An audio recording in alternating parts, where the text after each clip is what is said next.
We've been working essentially on this chapter. Essentially, chapters 6, 7, and 8 are the same thing. We have been working on this since the semester started. So this is going to be chapter 8's final review. And you can review the numerous videos that I have in order to practice.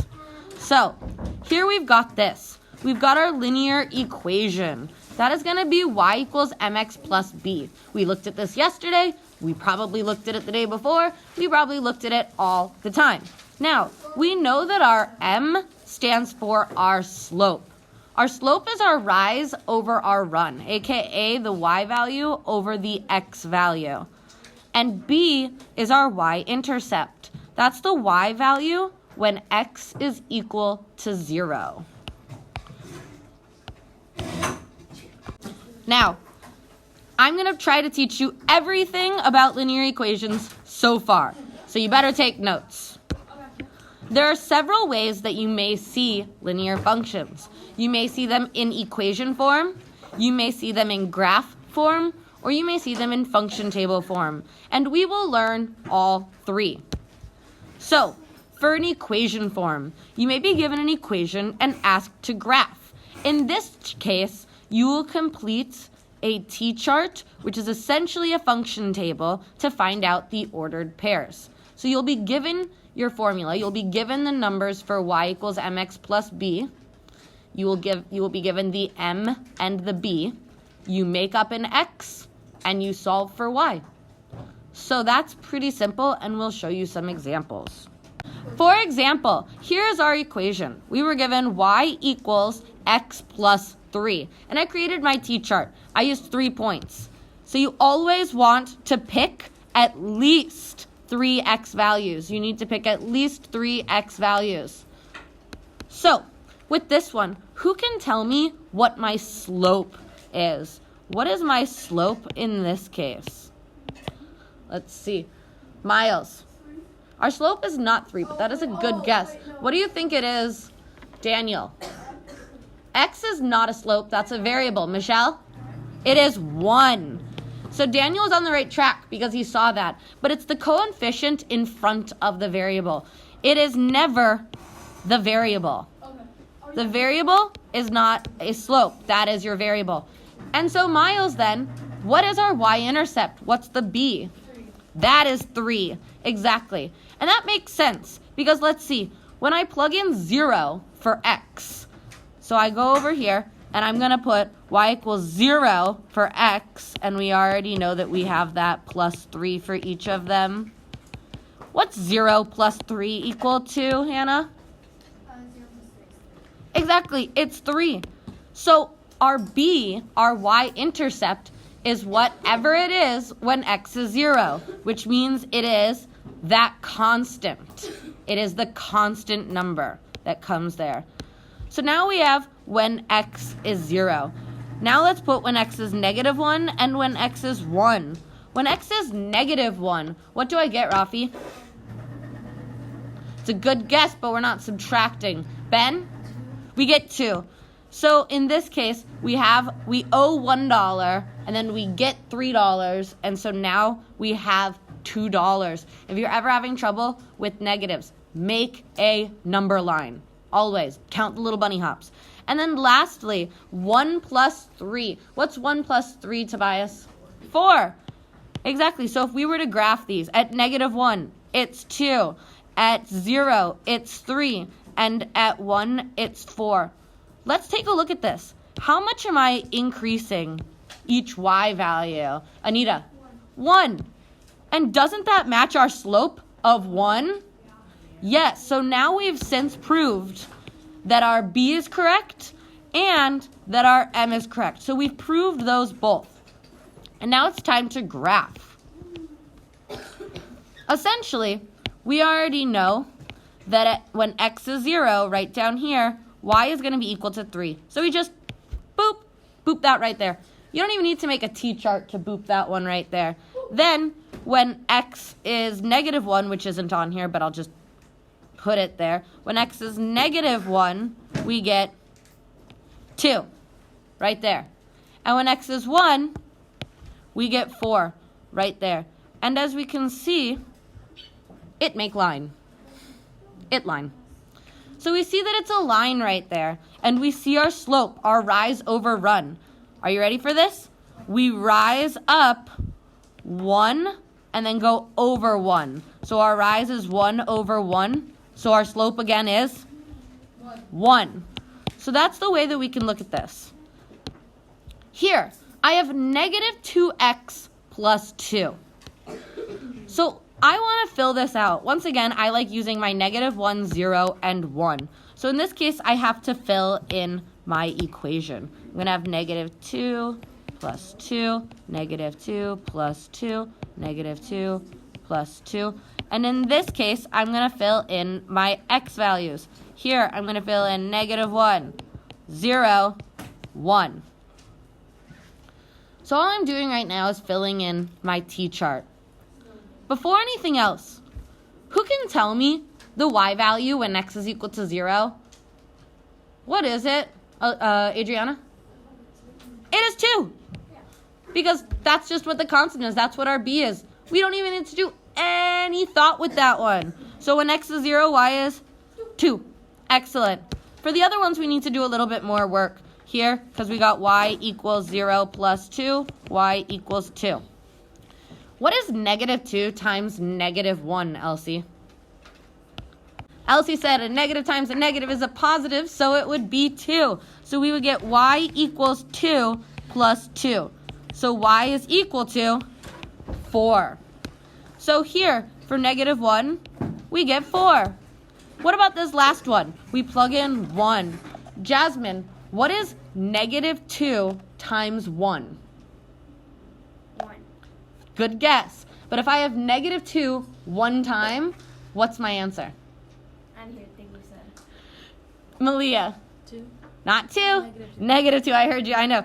Negative 2. If I have negative 2 one time, I have negative 2. And then I have negative 2 plus 2, which gets me 0.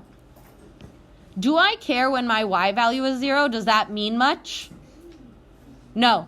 We really only care when our x value is 0. We care when our y value is 0 just to plot the points, but besides that, it doesn't matter. So 1, we go to 4, or negative 1, we go to 4, and 1, we go to 0. And as we can see, it makes this nice, lovely line that would look better if I could draw better. It's not working. Close enough. That did pretty well. So we end up with a line. So that's what we get when we are given an equation. Now, sometimes you will be given a graph, and you must make a t-chart. So as we see here, we made a graph from a t-chart. This is the other way around. So you'll be given a graph. First of all, who can tell me what is y when x here is 0? What is it, Gore? 3. You can't see that. Let's see. 3. Then, what is our rise over run? This one's a little bit trickier. What do we see, Daniel?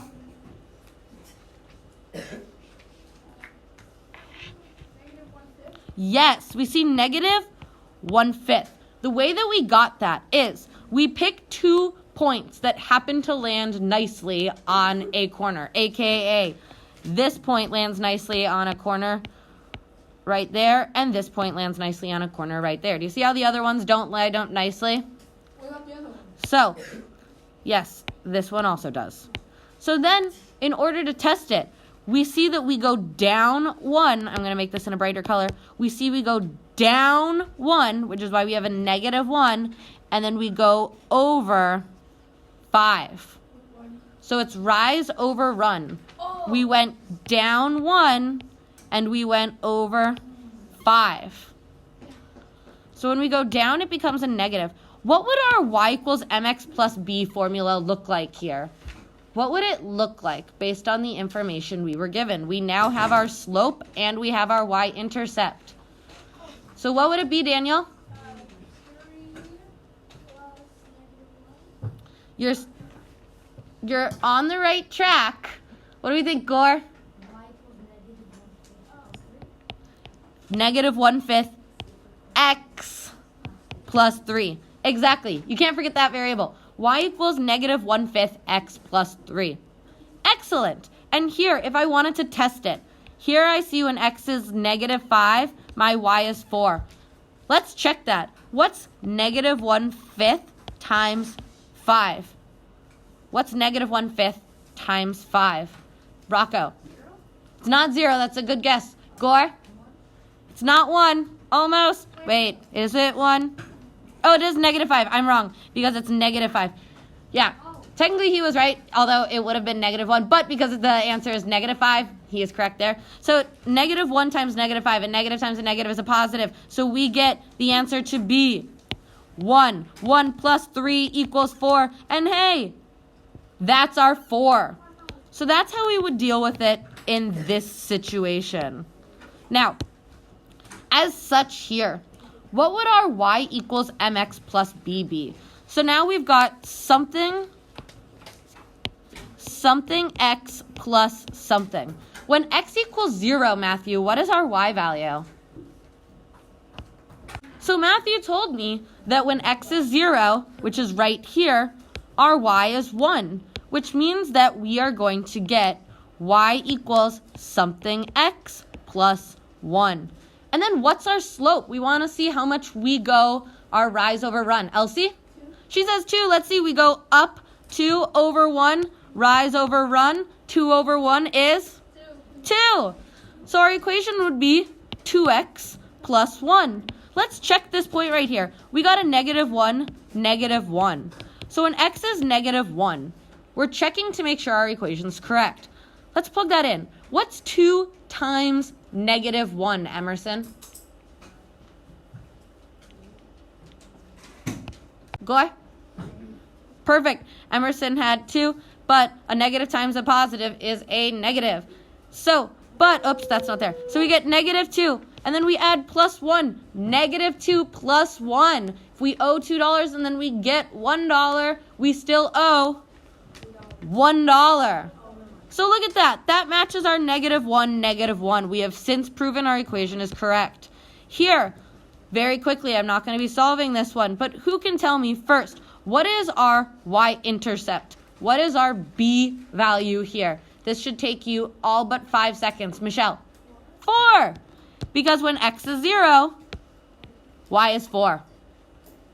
Then, what's our slope? How much do we go up? And then how much do we go over? So, how much do we go up? How much do we go over? Let's see. Oleg.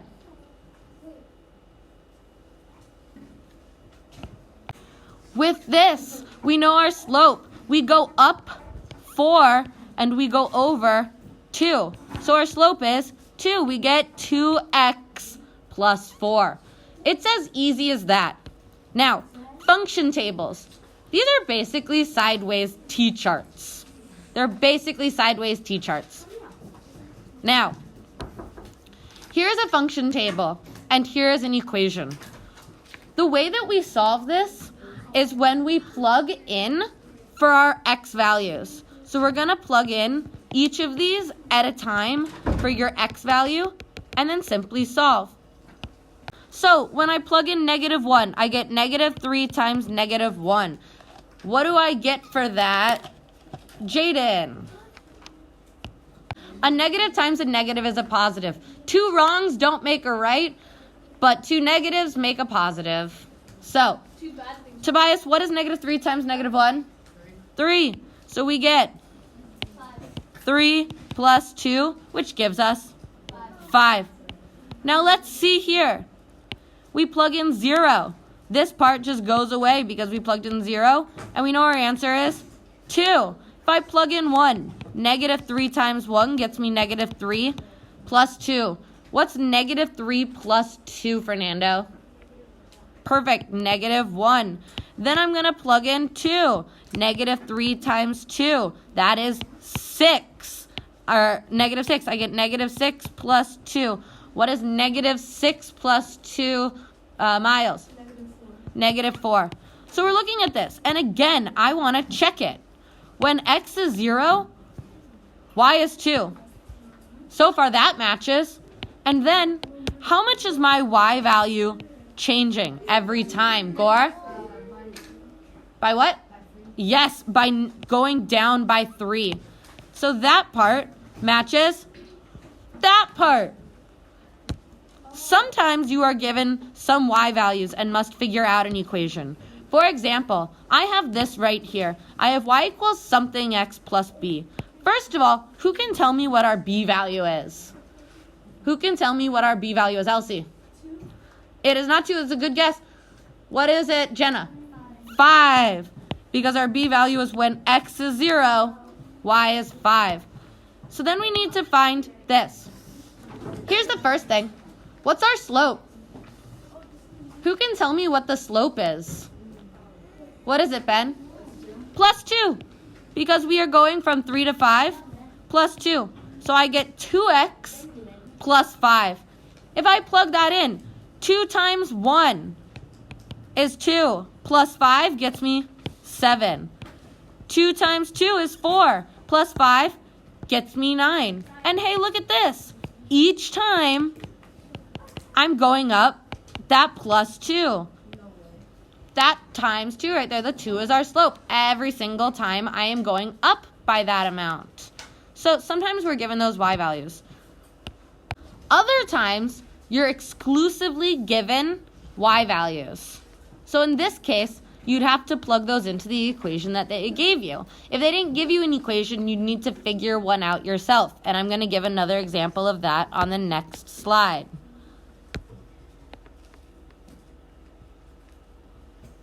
Actually, we already kind of did that one. Yeah. So you have to have, if you don't have both values, you need to have an equation. Now, am I going to be plugging this in when I'm dealing with this equation? Where am I going to be plugging that 3 into, Elsie? Where it says y, exactly, because it's in the y column. Do not mess up and do not plug it into x. So if we were to do this, let's set up our math. So I'm going to break this apart. First of all, I'm going to set it to 3 equals, 5 equals, 7 equals, and 9 equals. I plugged it in for my y. I know that my slope is 2x plus 1. The whole thing is 2x plus 1. 2x plus 1, 2x plus 1. What is it that I'm going to be doing here? I have drilled this in over and over and over again. What is it that I want to be doing, Nathan? Isolate the variable. Isolate the variable. So when we do this, we show our work. We do reverse PEMDAS. What is the first step to showing our work, Hannah? Subtract 1 from both sides. Excellent. We subtract 1 from both sides. I love how she said that too. So this is our proof. Like I said, -1 is equal to -1. That's why I've got that on both sides. That goes away. That goes away. Those all go away. So then I am going to be left with, I'm going to fix this all. I'm going to be left with 3 minus 1 is 2. 5 minus 1 is 4. 7 minus 1 is 6. And 9 minus 1 is 8. What's my next and / final step? What is it, Rafi? Divide each by 2. Perfect. Divide each by 2 because this is 2 times x. They are touching. So we divide each side by 2. If that was like 3, would you divide it by 3? If it said 3x, then yes, we would divide by 3. Okay, so we divide each side by 2. We divide each side by 2. And then when we divide by 2, that goes away. This becomes 1. We get x equals 1. That goes away. This becomes 2. X equals 2. This goes away. That becomes 3. X equals 3. This goes away. This becomes 4. X equals 4. So we get 1, 2, 3, 4, which also makes sense because let's look at this. Our slope is increasing by +2, which we see there. And what happens if x was 0? If x was 0, what would it be? Gore? It. It would be 1. Oh no. Did I do? It would be 1, yeah. Exactly. So if x is 0, we would go down 2, because here we're going up 2, and we would get 1. So sometimes we're given word problems. This is the information that we have so far. A catering service offers lasagna and chicken parmesan. Each pan of lasagna serves 24 people. We want to write an equation to represent the number of people, N, served by any number of pans, P, of lasagna. So, if I want to write this, I want to write how many people can be served by N pans of lasagna. Now, how many people can be served by 1 pan of lasagna, Hannah? 24. How many people can be served by 2 pans of lasagna, Daniel? 48. So how many people could be could be fed by 24 or by N amounts? By N amounts. What is it, Daniel? 24 because n equals 1. N does not equal 1. What is it, Michelle? That was kind of big, right? 24N. Because we don't know how much it is. Previously, it was 24 times 1 because we had 1 lasagna. Then it was 24 times 2 because we had 2 lasagnas. But we don't know how many people it's going to feed. Each pan of lasagna serves a certain amount of people. Actually, it's going to be that many pans serves a certain amount of people. So that many pans is going to serve a certain amount of people. The next problem that we have to do, it says make a function table to show the relationship between the number of pans P and the number of people served. So here's our nice little function chart. Let's make this right now. So we've got X and we've got Y. Let's make some. We have 0. We have 1. We have 2. We have 3. Instead of X and Y's, I'm going to make it match here. It's going to be P and N. The reason that we know that P is our X is because it has our coefficient.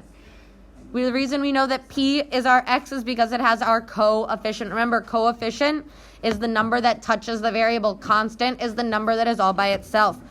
So, when I have 0 pans of lasagna, how many people are served, Malia? 0. I have no lasagna, so nobody gets fed. What about if I have 1 pan? Carmen? 24. What if I have 2, Rocco? 48. What if I have 3, Fernando? 72. Excellent. So that's how we would do it. That would be our function table right there. Then it wants us to graph the ordered pairs. I really don't want to do that because it's just they are such big numbers. But essentially, if you were to graph it, what I would do is I would graph it like this, where it would be, if I were to graph it, I would make it like this. So I would have 1, 2, 3, and then I have 24, 48, 72, and 96. And I just graph it. At 1, it's 24. At 2, it's 48. At 3, it's 72. So at 4, it's 96. And look at it line. So the same catering company offers chicken parmesan that serves 16 people per pan. How many more people would 5 pans of lasagna serve than 5 pans of chicken parmesan? So in this case, we want to see how many people it feeds.